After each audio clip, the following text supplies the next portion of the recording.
Assalamualaikum, salam sejahtera berita tengah hari bersama saya Muhammad Shah Musa. Antara paparan hari ini, agensi terlibat dan rakyat perlu sedia hadapi risiko banjir.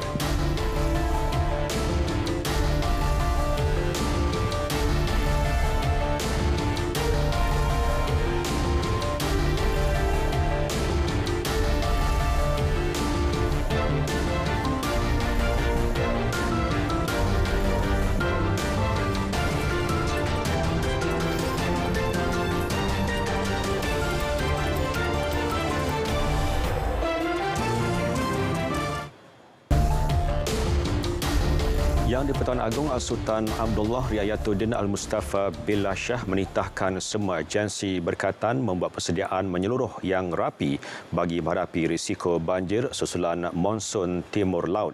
Titah Al-Sultan Abdullah, persediaan itu bukan hanya dalam aspek mengurangkan kesan banjir tetapi merangka satu kaedah bagi memastikan bantuan kepada penduduk terjejas dapat diberikan secara terancang, segera dan efektif. Seri Paduka bertitah ini selaras dengan ajaran Islam yang dibawa Rasulullah SAW yang menuntut umatnya untuk sentiasa melakukan persediaan dalam menghadapi sebarang kemungkinan pada masa hadapan. Persediaan tersebut bukan hanya dalam aspek mengurangkan kesan banjir, tetapi merangka satu kaedah bagi bantuan kepada mangsa banjir dapat diberikan secara lebih terancang, segera dan lebih efektif. Mengambil tema sambutan Maulidul Rasul pada tahun ini iaitu Keluarga Malaysia, Pemangkin Kemakmuran. Marilah kita menyatukan ikatan hati dan menumpukan usaha ke arah memelihara kemaslahatan ummah. Al-Sultan Abdullah turut menitahkan agar pemimpin negara mencontohi pemerintahan Nabi Muhammad SAW sebagai panduan dalam pelbagai aspek kehidupan, merangkumi konsep pentadbiran berasaskan politik, ekonomi, keselamatan dan keadilan. Rasulullah SAW mengajar setiap pemimpin menetapkan niat yang betul selain berlaku jujur dalam menjalankan amanah dan meletakkan nilai ketakwaan kepada Allah Subhanahu Wa Taala sebagai pegangan utama. Al-Sultan Abdullah bertitah konsep pemerintahan yang dituntut Islam adalah merupakan satu amanah yang sentiasa dalam ruang lingkup ikatan perjanjian antara manusia dengan penciptanya. Rasulullah SAW menuntut hubungan erat antara pemimpin dan masyarakat berasaskan kepada sikap kasih sayang dan saling menghormati antara satu dengan yang lain.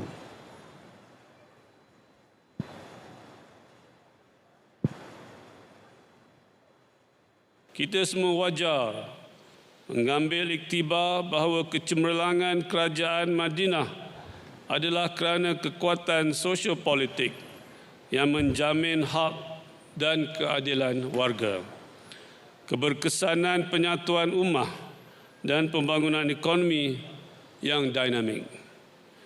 Baginda mengutamakan kepentingan ramai berbanding individu.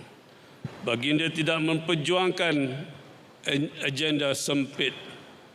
Sebaliknya berlaku adil dengan membangunkan satu gagasan untuk kesejahteraan semua. Al-Sultan Abdullah bertitah pada Majlis Sambutan Maulidul Rasul Peringkat Kebangsaan 1444 Hijri 2022 Masihi di Pusat Dagangan Dunia Kuala Lumpur. Al-Sultan Abdullah turut berkenan mengurniakan Anugerah Perdana Maulidul Rasul 2022 kepada pengerusi jawatan kuasa pendidikan Majlis Agama Islam Wilayah Persekutuan MAWIP Tan Sri Said Zainal Abidin Said Muhammad Tahir dan 6 Anugerah Maulidul Rasul. Antara penerimanya selebriti Syazrina Azman atau lebih dikenali Miss Nina bagi kategori ikon aktivis kemanusiaan dan Chi Hoilan, ikon ibu sejati keluarga Malaysia atas jasa dan tanggungjawab menjaga, membesar dan mendidik anak angkat beragama Islam. Turut berkenan berangkat Raja Pemaisuri Agong Tunku Hajah Azizah Aminah Maimunah Iskandariah. Ketibaan Seri Paduka Perdua diiringi Perdana Menteri Datuk Seri Ismail Sabri Yaakob serta Menteri di Jabatan Perdana Menteri Hal Ehwal Agama Datuk Idris Ahmad. Polemik berkaitan agama dan kaum semakin berkurangan setelah gagasan keluarga Malaysia diperkenal. Perdana Menteri Datuk Seri Ismail Sabri Yaakob berkata ia merupakan antara langkah dalam menstabilkan suasana politik sekaligus menjadikan negara lebih stabil. Situasi itu turut mendorong kepada kestabilan ekonomi yang dilihat semakin berkembang dari masa ke masa. Jadi kesan daripada gagasan keluarga Malaysia, saya lihat sehingga hari ini, setahun lebih setelah gagasan ini diperkenalkan, kita sudah kurang mendengar polemik-polemik tentang agama, tentang kaum dan sebagainya. Rakyat boleh menumpukan perhatian kepada meningkatkan ekonomi mereka. Negara boleh menumpukan kepada membangunkan ekonomi dan memulih dan membangunkan ekonomi. Kestabilan ekonomi susulan impak gagasan keluarga Malaysia mendorong kepada peruntukan bajet 2023 yang terbesar dalam sejarah direkodkan iaitu RM372.3 bilion. Ukhuwah Islamiah mampu menjadi benteng menepis agenda negatif musuh Islam yang mahu menghancurkan perpaduan dalam kalangan umat Islam. Ketua Menteri Melaka Datuk Seri Sulaiman Mat Ali berkata, jalinan persaudaraan serta gabungan padu semua pihak mampu menjulang tinggi syiar Islam dan menjadikan umatnya sebagai masyarakat bertamadun yang berkualiti. Atas dasar itu, pelbagai program dirangka kerajaan negeri melalui Jabatan Agama Islam Melaka JAIM serta agensi berkaitan bagi menyemai semangat ukhuwah dalam diri seluruh umat Islam.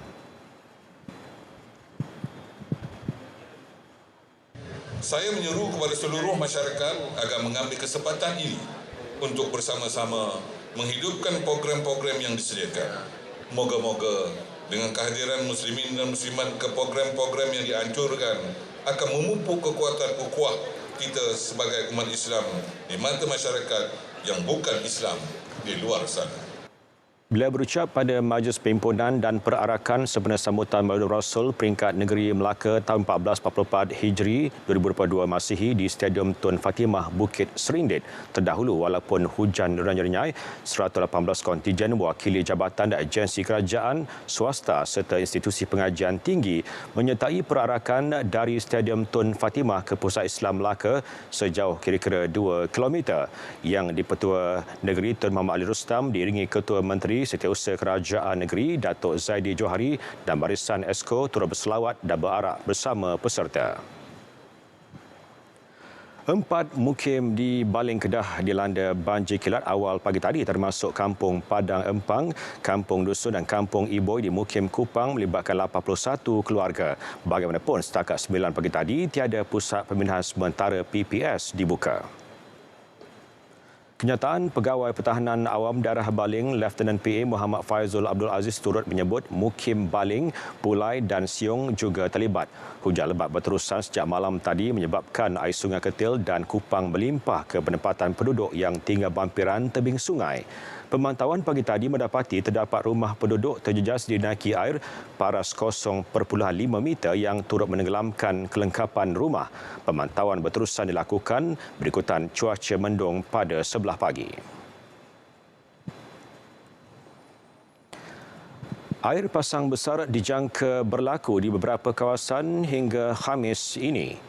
Agensi Pengurusan Bencana Negara NADMA menerusi perkongsian di laman Facebook memaklumkan Pusat Hidrografi Nasional meramalkan kawasan terlibat adalah Kuala Muda Kedah, Bagan Datuk Perak, Pelabuhan Kelang Selangor serta Batu Pahat dan Pontian di Johor.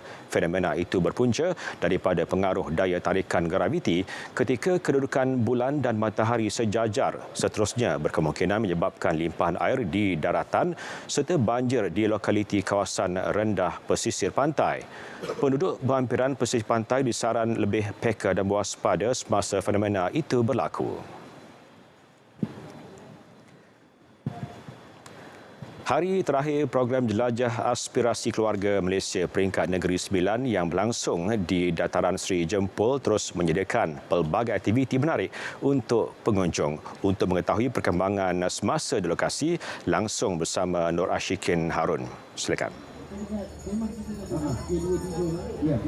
Baik, terima kasih. Jelajah Aspirasi Keluarga Malaysia JAKM peringkat negeri 9 hari ini memasuki hari yang ketiga dan akan menutup tirai pada pukul 6 petang nanti. Ketika ini saya berada di reruai Kementerian Komunikasi dan Multimedia KCOM yang menempatkan agensi di bawahnya termasuklah Negeri FM, dan pelbagai pengisian direncana sejak 7 Oktober lepas, termasuklah uji bakat bagi mencari pembaca berita. Jadi untuk berkongsi mengenainya bersama-sama saya ialah Ketua Bahagian Rancangan Negeri FM Encik Abdul Razak Ahmad. Baik, Encik Razak, boleh Encik Razak kongsikan pengisian program bagi Negeri FM di reruai KCOM ini? Baik, terima kasih Cikin. Seperti yang Cikin katakan tadi, antara pengisian yang kita buatlah kita mencari bakat-bakat baru untuk kita isi di Negeri FM seperti pembaca berita, jurubah baru. Itu utama kita, terang utama. Selain itu kita mengisi dengan slot-slot bersama rakan-rakan juga agensi-agensi letak langsung di DJ Corner kita, di mana kita menyebarkan maklumat pelbagai, terutamanya pengisian di JKM Negeri Sembilan ini.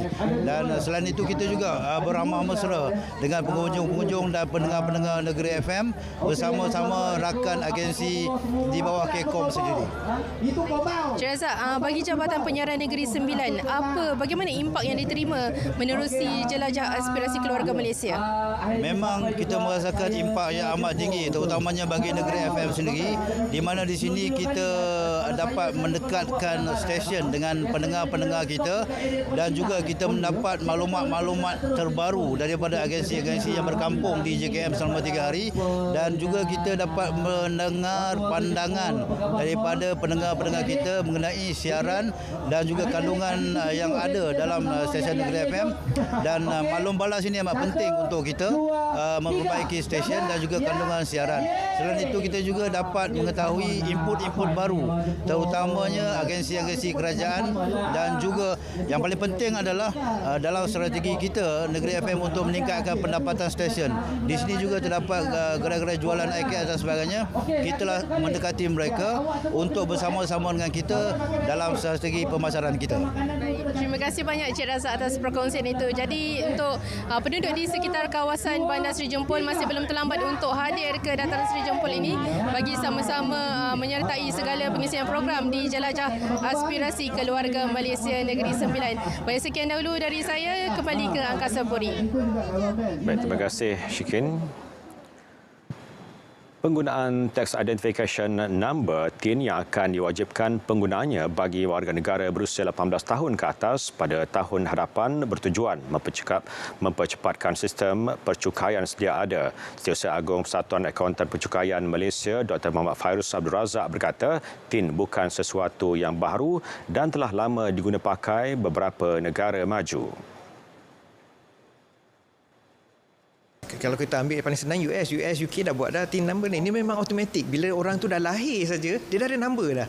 Masa baby tu dia dah ada number, TIN number. So bila dah ada, dia boleh tahu tu orang dekat persepsi kat sini kita ada stigma. Stigma kata kalau dah ada nombor cukai tu, oi nanti aku kena kejar, aku kena bayar cukai. Tak, itu salah tu. Kita kena tukar persepsi tu, kita tengok. Berkenaan e-invoice yang akan dilaksanakan Lembaga Hasil Dalam Negeri secara berperingkat mulai tahun 2023, jelasnya ia merupakan proses penambahbaikan sistem digitalisasi agensi berkenaan. Beliau berkata demikian mengulas berkenaan 2 inisiatif yang dibentangkan dalam bajet 2023 dalam meningkatkan kecekapan pentadbiran cukai negara. Penyampai berita Tamil RTM Surya Sambat diumum pemenang bagi kategori penyampai berita popular TV pada malam anugerah ikon Nambikai bila menewaskan 5 finalis lain bagi kategori tersebut. Menurut Jawatan Kuasa Anugerah, kumpulan Nambikai mengiktiraf sumbangan ikon profesional kepada masyarakat, dunia korporat, dunia media kreatif dan dalam bidang pembangunan kemanusiaan. Penganjurannya juga bagi mengiktiraf sumbangan dan jasa individu dalam mendidik serta meningkatkan kesedaran orang awam khususnya masyarakat India. Secara keseluruhannya, terdapat 16 kategori meliputi pelbagai bidang, antaranya pengiktirafan dalam bidang perubatan, pendidikan, keusahawanan, pertanian, industri media kreatif dan bidang penyiaran dalam kalangan masyarakat India. Anugerah disampaikan Menteri Sumber Manusia Datuk Seri M. Sarabanan. Agenda Nasional Malaysia Sihat ANMS kini menemui anda melalui siri jelajahnya. Saringan kesihatan, pertandingan, aktiviti cabar diri, pencarian bakat, amalan penjagaan kebersihan persekitaran, aktiviti interaktif dan macam-macam lagi. Bersama meriahkan jelajah ANMS di lokasi berhampiran anda.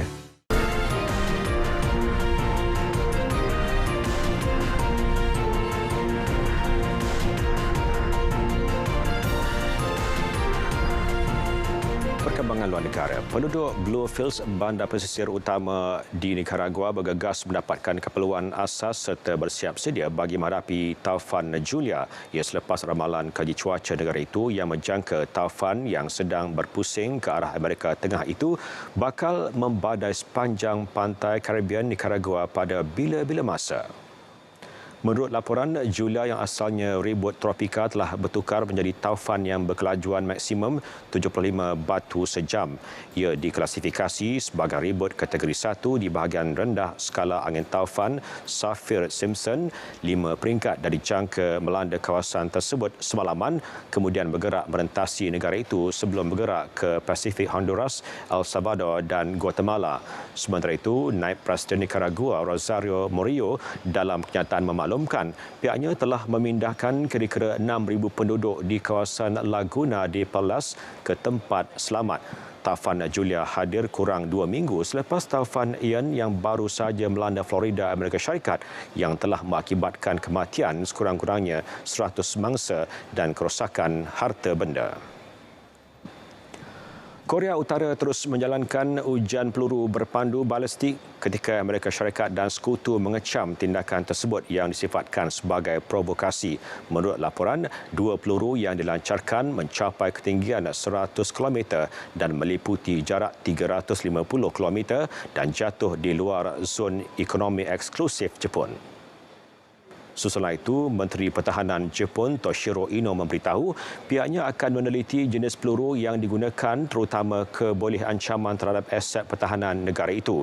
Dalam perkembangan lain, Komando Indo-Pasifik AS yang berpangkalan di Hawaii dalam kenyataan turut menyatakan komitmen mempertahankan Jepun dan Korea Selatan demi mengimbangi kuasa nuklear rantau tersebut.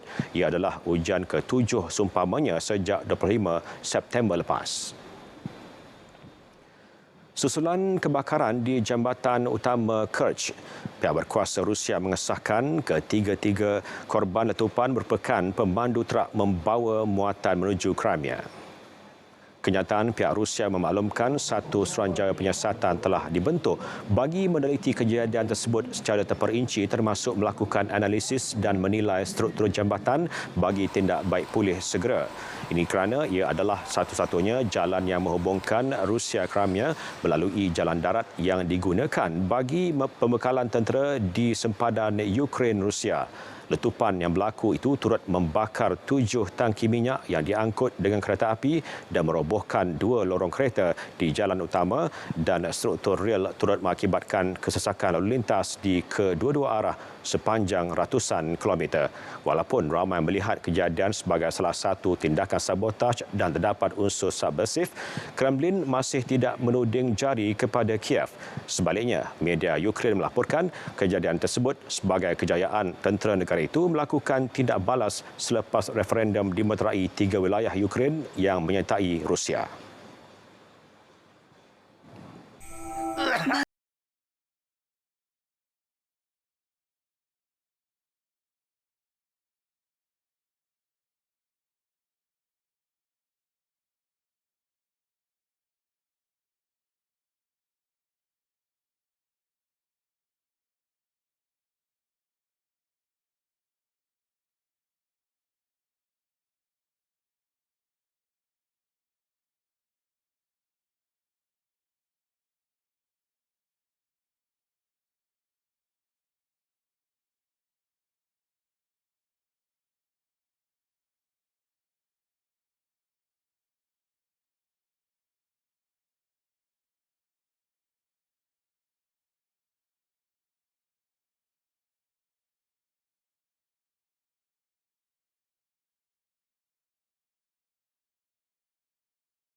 Kita beralih ke berita sukan. Kejayaan juara Piala Malaysia Kuala Lumpur City FC di pentas Piala AFC serta kecemerlangan pasukan TSG di Tour di Taiwan antara yang mencuri tumpuan pada minggu ini.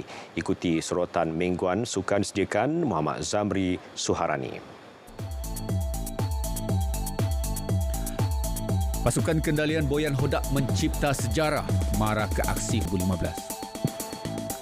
Sementara itu, di perlumbaan berbasikal Tour di Taiwan, pelumba negara Haris Saleh yang mewakili Terengganu TSG cemerlang apabila mengungguli aksi peringkat kelima.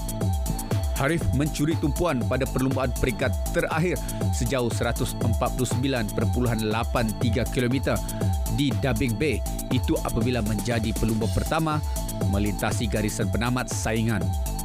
Kemenangan tersebut menyuntik semangatnya untuk meraih kecemerlangan pada aksi Tour di Langkawi LTDL 2022 pada 11 hingga 18 Oktober ini. Penutup sorotan minggu ini tertumpu kepada tragedi yang meragut nyawa penyokong bola sepak di Stadium Kanjuruhan, Malang, Jawa Timur. Sekurang-kurangnya 174 maut manakala 180 lagi cedera. Rusuhan tercetus selepas perlawanan antara Arema FC dan Persebaya Surabaya. Tembakan gas pemandai mata menyebabkan penyokong bertemperan lari sehingga ada yang terkorban akibat terjatuh dan dipijak. Malaysia menerusi Kementerian Belia dan Sukan dan Persatuan Bola Sepak Malaysia FAM turut bersimpati dan menawarkan bantuan susulan insiden berkenaan. Saingan hoki Piala Tun Abdul Razak 2022, pasukan Melaka membelasah pendatang baru Singapura 8-0 pada aksi kumpulan A, manakala dalam kumpulan B, Johor meraih kemenangan pertama mendudukkan Kuala Lumpur 4-0. Beraksi di Stadium Hoki Nasional, Wira Melaka Muhammad Nur Ashraf Ishak cemerlang meledak 4 gol dalam tempoh 14 minit. Sekaligus memahat namanya bersaing bagi penjaring terbanyak kejohanan, tinggalan 1 gol ke atas penyerang Terengganu Muhammad Fitri Saari. Turut mencetak nama selaku penjaring Muhammad Muhibbuddin Muharram, Muhammad Amirul Aiman Arifin, Akmal Azman, Amirul Zainul. Dalam satu lagi aksi, kemenangan ke atas Kuala Lumpur membuka ruang Johor berjaya memperbaki kedudukan dalam kumpulan B. Jaringan pertama diperoleh pada minit kedua menerusi gol padang Muhammad Syafiq Muhammad Sani. Johor berjaya menggandakan jaringan 5 minit kemudian hasil gol pukulan sudut Muhammad Kamaruzaman Kamarudin. Muhammad Kamaruzaman sekali lagi menambah jaringan gol peribadi pada minit ke-42. Selain Muhammad Faris, Ros Fadilah memastikan hari gemilang buat skuad hoki Johor dengan gol keempat di penghujung babak. Bagi penggemar aktiviti lasak dan ekstrim, Kuala Kubu Baru atau KKB merupakan lokasi tepat untuk mereka. Paling popular, paragliding, menyelusuri arus sungai dengan water rafting dan pelbagai lagi aktiviti yang meningkatkan adrenalin. Ronda Keluarga Malaysia akan kongsikan anda salah satu sukan lasak tersebut. Saksikan.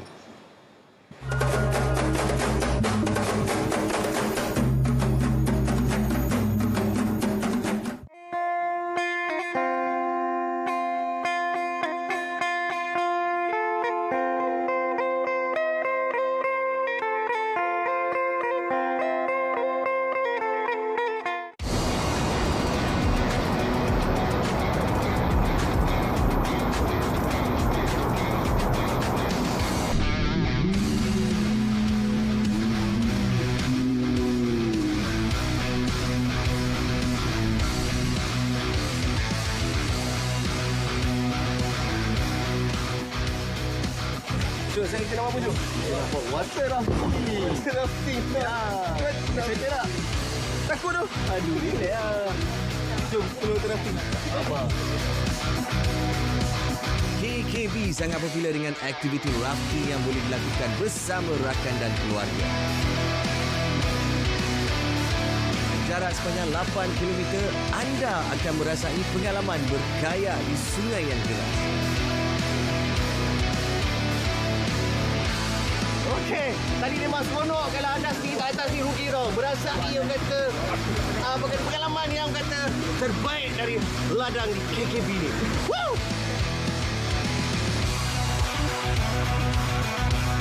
Bagi mereka yang meminati sukan water rafting ini, anda akan melalui 5 grade jeram yang berbeza.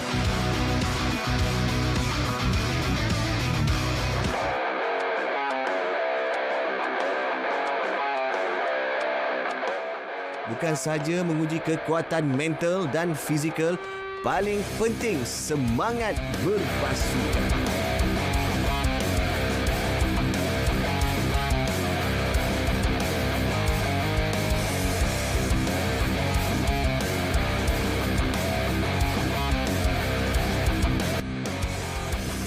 Okey, sekarang ni kita kata pit stop dulu. Kita pergi tengok air terjun. Kita berhenti dulu.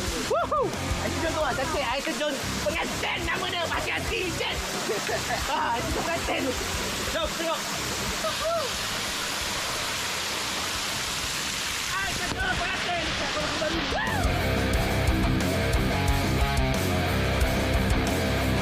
Bagi yang pertama kali bermain water rafting ini, jangan risau. Anda akan berakit bersama golongan profesional yang disediakan pihak penganjur.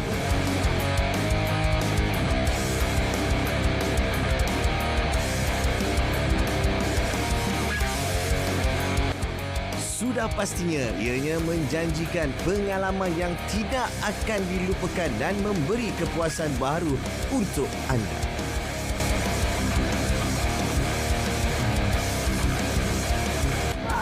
Lebar best. Anda semua kena datang kat sini untuk main water rafting di Kuala Kubu Baru. Paling penting teruskan setia bersama Ronda-Ronda Keluarga Malaysia hanya di RTM Cuti-Cuti Malaysia.